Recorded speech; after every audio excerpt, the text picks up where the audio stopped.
5 years ago to the day, me and a bunch of friends made a movie, a short film called Mischief Night. And today, I review it. So the plot of this movie is so stupid, and it is...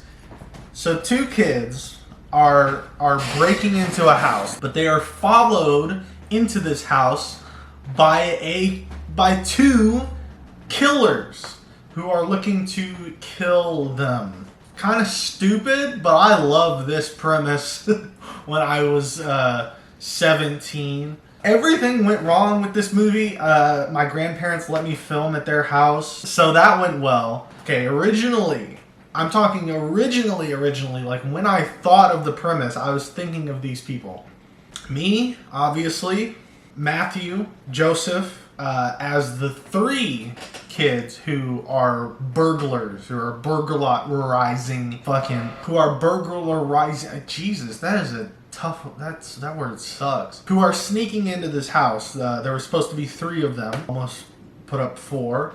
I'm just doing great today, aren't I? And the two killers were supposed to be Megan and Justin. But for various reasons, it ended up being me and Megan as the two. We had to cut it to two burglars, and Matthew, a different Matthew, and Dylan as the two killers. Which basically meant the entire plot I had come up with was out the window, because I had designed the plot around 5 characters, and suddenly we have 4. So a lot of the scenes would make no sense or be physically impossible. So basically the whole plot of the movie was improvised on the fly. I had an idea of what was going to happen because I was basing it off of what I had planned to happen in the 5-person version. But that was about it. And shot it all in one night, which are both 2 very big no-nos. So we start off with these long, boring shots of the house. I used to do this in movies. I would just film the location. It's not really an establishing shot when you shoot every fucking inch of the house. Like one shot of the house. This shot of the house would have been fine enough, but I guess I have to have a long credit sequence because it's artsy. And I'm sure you've noticed the green. Really green. Now the idea of what I was going for here isn't bad, tinting a video green when it's supposed to be,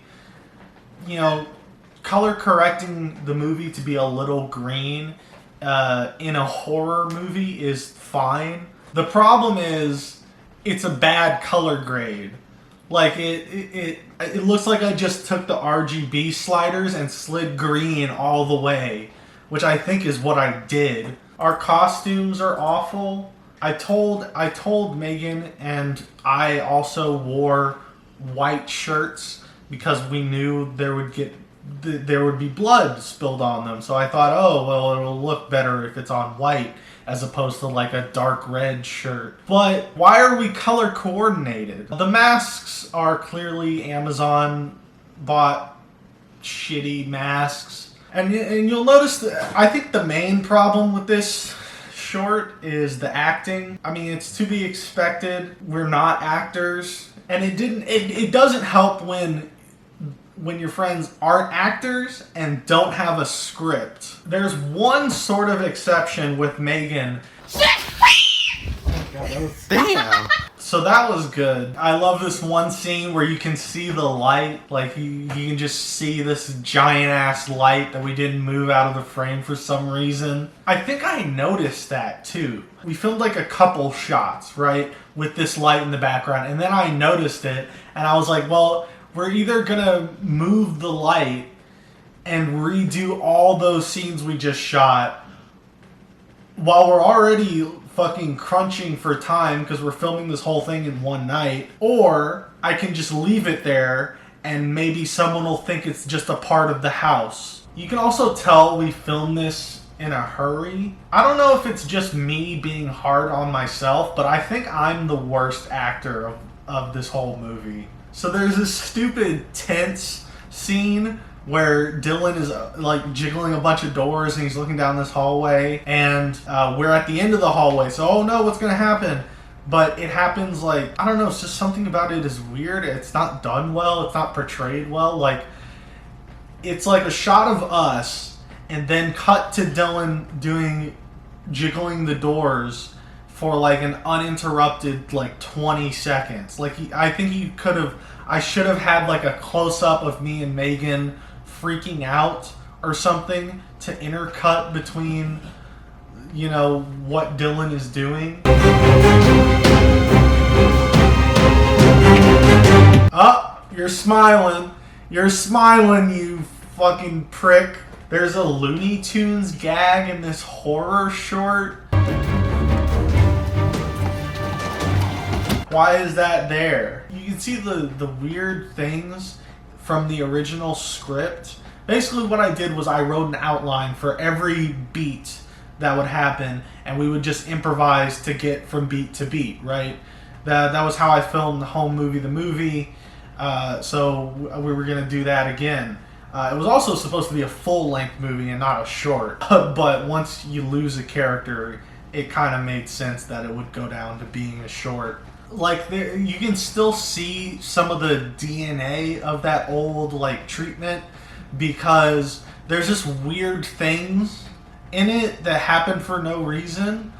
Like, us splitting up is because I don't want to run away. Like, it's weird, but in the full version, there would be like a whole scene where we get split up, and the reason we don't leave is because we need to make sure that the other one's gonna be okay.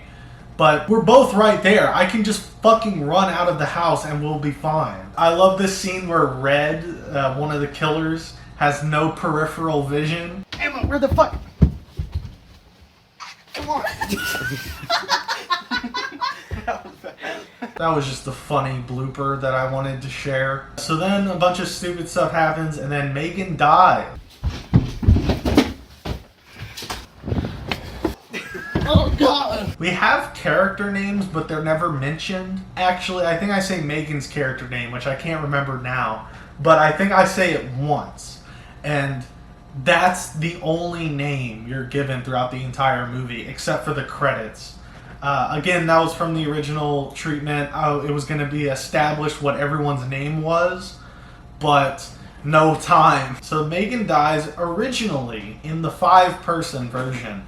It was going to be me that died. And the reason I wanted that was because, you know, I'm the one directing the movie. I'm also acting in it. So I kind of expected people to think I would make it to the end. And so it was going to be kind of a subversion thing where you expect me to make it to the end, but then I unexpectedly die. And then Megan would go on and sort of be the hero.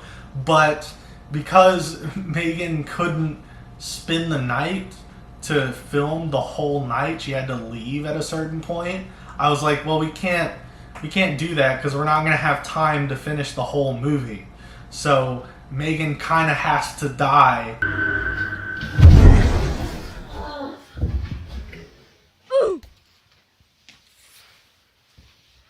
I don't know what to say. So we can like take a break and like film, which is what we did. As soon as she left, we took a break, and then like at like sunrise or so, we finished the rest of the movie. So there's this dramatic ending.